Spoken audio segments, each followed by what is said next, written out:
Alright, today we're going to be talking about a new self-defense capability that I need to put on your radar. I haven't seen a lot of people talk about this yet. As a matter of fact, I did a YouTube search before this video, hoping to get some inspiration on how I wanted to go with this video, and I found nothing. So I don't know if people just haven't realized it or what's going on, but let me put this on your radar. Before we get into that though, don't forget to shop at onlytacticalfans.shopify.com, where you can get survival gear, life-saving gear, stuff that you actually need.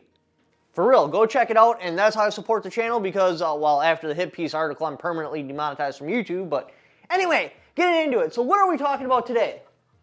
We are talking about subguns. Now, if you would have asked me about this even 6 years ago, is a subgun useful for self-defense, or can I put it into my kit, or put it into my loadout in any way, shape, or form, I would have said absolutely not. And here's why. So you got pistols, which are good for concealability, right? Shotguns, which are great for close range. Now, I want to put a little disclaimer in for shotguns. I only use buckshot and shotguns.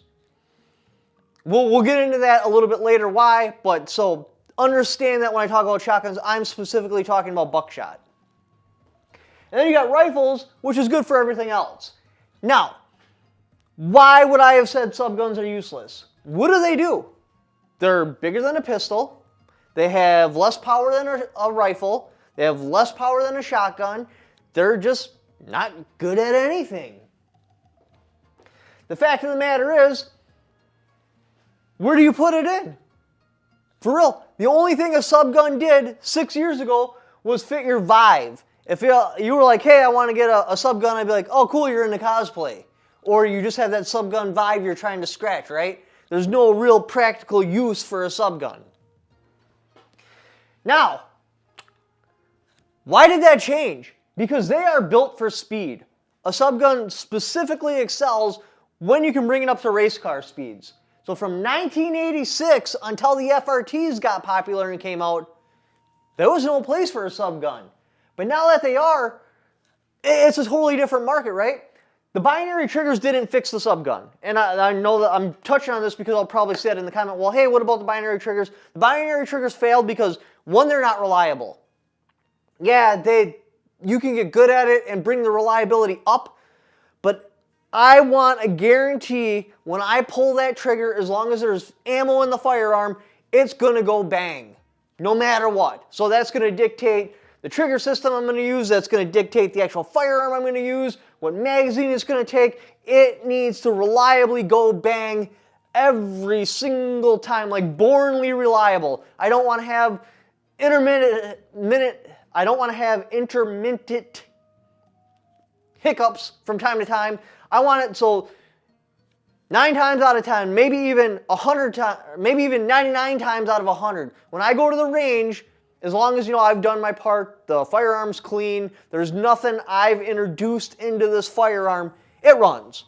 You know what? The 100th range trip, if it has a single hiccup, that's fine.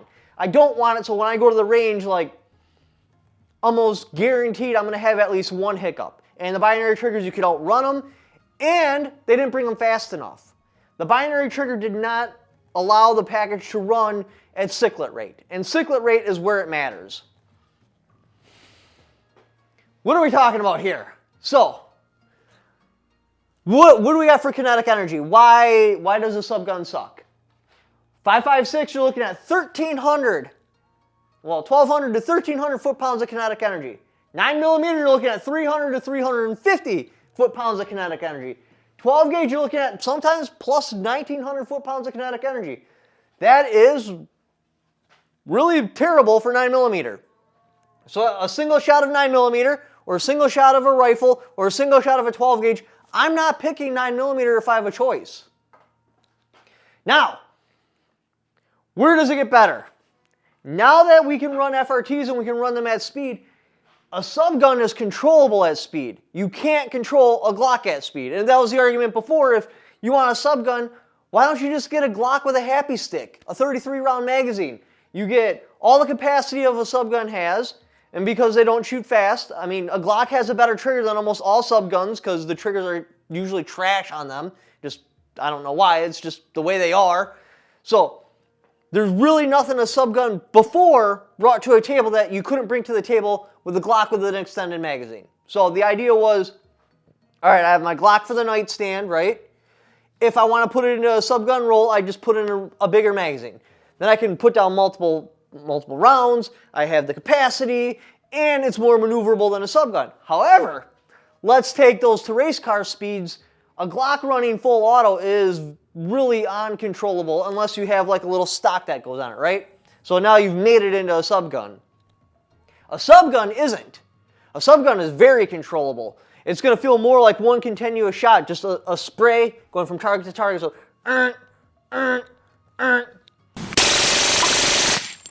easy to control. The weight actually kind of works with you. The actual exercise kind of works with you, where before it fought against you because it prevented it from fitting into a roll where a handgun could fit into, but it didn't bring enough power to the table to take over a roll that a shotgun or a rifle could fill.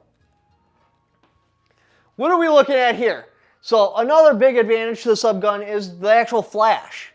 So when you're talking about the blast, flash, concussion, or suppressibility, why is a subgun really awesome at it? Well, look at how much powder it's got in it. A 9mm has 4 to 6 grains. A 223 has 20 to 25 grains. A 12 gauge has 20 to 35 grains of powder. That makes a big difference when you touch off a 9mm inside of a closed space like, I don't know, a house, a parking garage, an office structure, any sort of enclosed space or space where sound matters. It makes a big difference. You touch off a rifle round, you get the bell ringer, bing! And if you've ever had your bell rung by a rifle or a shotgun, you'll notice right away you start losing your ability to, your balance is off. It's weird. Something about your hearing gives you balance. So when you get your bell rung, like your balance is a little bit off, you're clumsy, it feels like you got big old fat gloves on your hands. Well, you can get rid of that by running like, say, I don't know, a suppressed subgun, or even just a subgun without a suppressor compared to a rifle without a suppressor. There's a world of difference. Now, the next obvious question is, well, what about 300 blackout? Okay, Mr. Smarty Pants, what about 300 blackout or an AR-15 with 9mm? You know what? When we were limited to slow semi-automatic fire, I would have been like, yes, that is a available argument. I would actually choose 300 blackout over a subgun round just because typically, you know, I understand 300 blackout's got gassing issues if you're trying to go from subsonic to full speed. But if I was going 300 blackout, I would buy it specifically for a suppressor, so I wouldn't run anything but subsonic. So in that, what would you call it, platform? Yeah, semi-automatic, I would pick a 300 blackout AR-15, like a Honey Badger or something like that, over a subgun. Now, when we can run full race car speed, you can't get an AR-15 as compact as you can with a subgun just because the ammunition is so much smaller. The magazines are going to take up less space. Everything is just compressed down to a spot where you can't get that close with an AR-15. You just can't. An AR-15 has an actual magazine size. You're limited to how far you can push it down. And we're going to talk about cyclet rates here.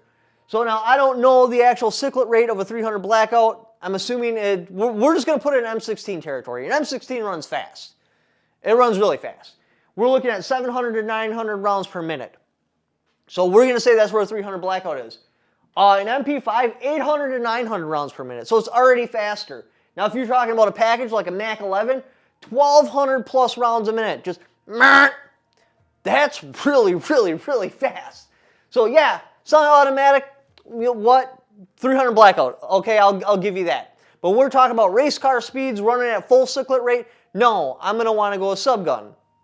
It's just a better package altogether. So what does a subgun bring to the table? Well, first off, we need to look at accuracy. Now, I'm not claiming a subgun's accurate. It's not in the MOA territory. And that's another reason why a 300 blackout would probably be a better choice, because you're going to get more accuracy out of it. Now, okay, let's pull that back. A subgun, you're talking about minute of man. That's just a generic term they use instead of MOA, which measures basically 1.34, I forget the actual measurement, inches at 100 yards.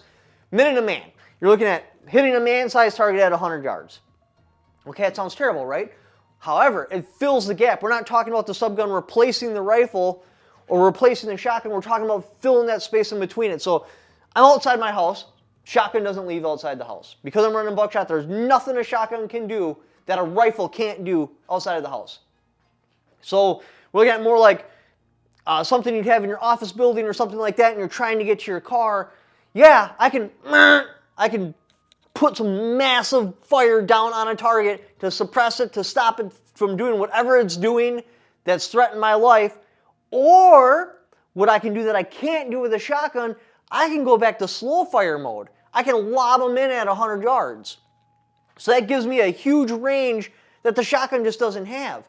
Because before the subguns were able to run fast, you're like, I'm going to make up a scenario, like you work in this office building, right, but you want something in case everything touches off really bad, something you can store inside your office that will get you to the car.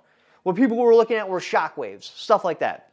Now the subgun can fill that role because it's small, it's compact, you get really close range hammering power, but you can touch longer range. You can shoot 100 yards comfortably with a subgun, depending on the setup, which you can't do with a shotgun. And let's face it, having a SCAR 17 in the corner of your office just may not be the best choice. You may want to keep something inside like a locked desk drawer or something like that, so you need something smaller. So yeah, the subgun ain't got the accuracy of the rifle, but we're not trying to replace the rifle. The rifle's already in the trunk of your car. We're trying to get you from your office to your car, or from your house to the parking garage, or depending on where you live, maybe from your barn to wherever. Like it fills that space. Shotgun stops here, subgun kicks in and takes you to your rifle. Size, it's smaller. I think 9mm is like 1.1 inches. 223, you're looking at like 2 inches and some change. Shotgun, you're looking at 2 inches and some change. That affects the ability of how far you can actually compress the thing down. Camouflage. Yeah, I could get a guitar case for my SCAR 17, or the SCAR 17 I had, and it looks like a guitar, and that helps camouflage it. But a subgun I can put inside like a briefcase. So if I'm going into my office building to put something there that could theoretically get me to my car if things went sideways, a guitar case just doesn't look that great. They're like, dude, there's either a gun in that or you smoke weed. Either way, you're not qualified for this job. Now, I'm not saying break laws, obviously follow all your laws, don't take guns where they're not supposed to be there, but sometimes I just don't want to advertise that it's a gun. What if I'm, going across country and I don't want to carry a Pelican case into my hotel with me and I don't want to leave it in the car because what if my car gets stolen?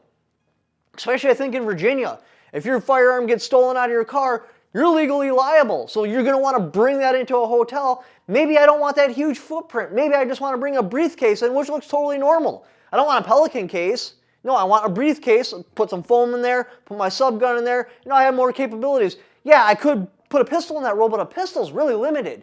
It's hard to shoot. I'm not saying you can't. I've done it. I've shot actually 200 yards with the 45. But you have so much more capabilities, especially with a race car speed subgun, that you just don't get out of a pistol. Because a pistol, yeah, it can bring fire at close range, but not like a subgun. That puts the lead down the range hard and fast, and now I can flip it over to slow semi-auto if I need to take just a little bit longer of a shot.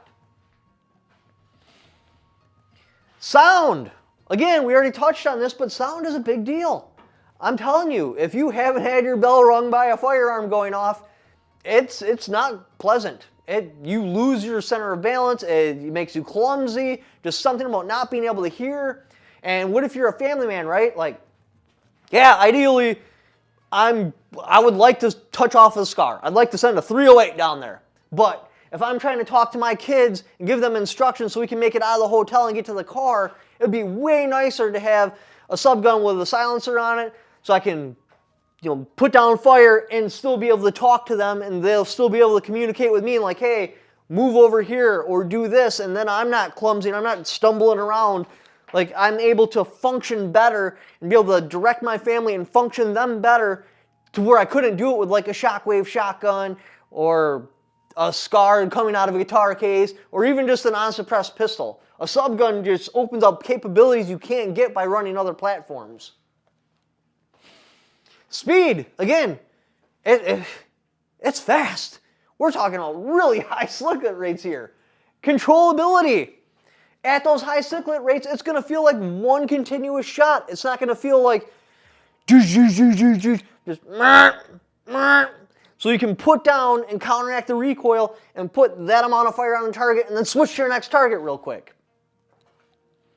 Sex appeal. Subguns look great. When I was growing up, I wanted a subgun. I didn't know what they were called at that time. I always wanted an Uzi or a Mac 11 because those looked the coolest. Now that I'm older, obviously those are retarded choices. Want to go with something modern, but MP5, they look great. Imagine training with a subgun. It just looks better. It looks cooler. The actual ammo you can bring, yeah, 9mm is heavier. I'm not making any argument at all that a subgun is lighter in any way, shape, or form than a rifle. That's not my argument here. We're talking about compactness, space.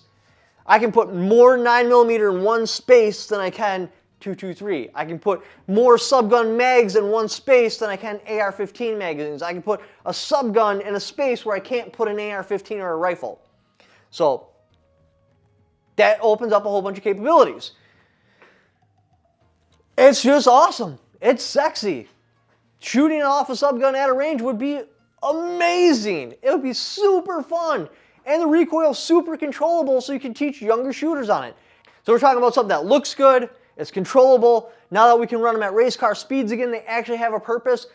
You might want to be looking at a subgun for your kit. How can you fit it in there? Where can you put it in? Do you have a space for a subgun? Now, the real question is, obviously, this is going to take off. Now, I'm not saying that this video is going to take it off, but manufacturers are going to start to realize that, hey, there's a market for subguns, especially when people start buying them, because now you can run them at race car speed, so they have a purpose again. They're going to start dumping subguns on the market. We're going to see a whole bunch of manufacturers start making subguns, but what would you be more interested in? Are you more interested in like a classic, like an MP5 SD or an MP5, or would you want to go with something modern, like, I don't know, a Chris Vector or something along those lines, like some new HK or whatever new design comes out there? Let me know in the comments. Anyways, appreciate you guys watching the video. If you'd like to help support the channel, obviously the best way to do it is shopping at Only Tactical Fans, but if you want to not spend money and still support the channel, the other good way to do that is click on that Amazon affiliate link. Just by clicking on that link, even if you don't buy what that link is for, just clicking on it and doing the Amazon shopping you were already going to do anyway. I had a little kickback for it because you came there off my channel. Thank you for watching. Don't forget to subscribe.